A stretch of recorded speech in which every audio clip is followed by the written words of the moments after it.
ఇలో super 6 హామీల అమలుపై dialogue war నడుస్తోంది. సూపర్ 6 హామీలపై ప్రశ్నిస్తే ఇష్టం వచ్చినట్లు మాట్లాడుతున్నారని మాజీ మంత్రి బొత్స ఫైర్ అయ్యారు.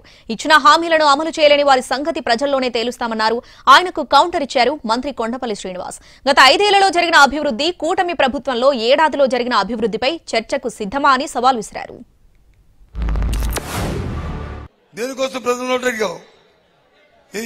దేనికోసం మరి ఓటు అడిగి ఎందుకు చేయట్లేదు? మాట ఇచ్చి మాట నెరవేర్చడం ఏమంటాం? మోసగారులు కాదా? దగాకోరులు కాదా? వీళ్ళు చేసింది కాదా?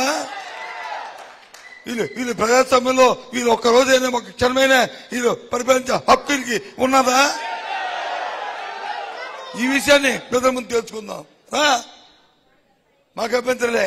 ప్రజలు తెలుస్తారు ఎవరు తాట తీస్తారో, ఎవరు మక్కలు కొడతారో, ఎవరు నాలుగు మందాలో ప్రజల దగ్గర తెచ్చుకుందాం రమ్మని చెప్తున్నాం. బొత్స సత్యనారాయణ గారు చెప్పడంలో చాలా బాగా చెప్పారు.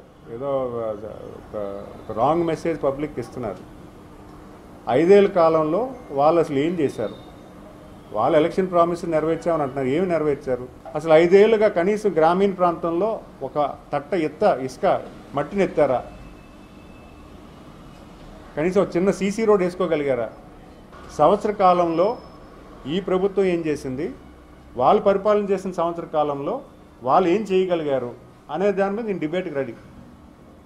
వాళ్ళు రాగలుగుతారా?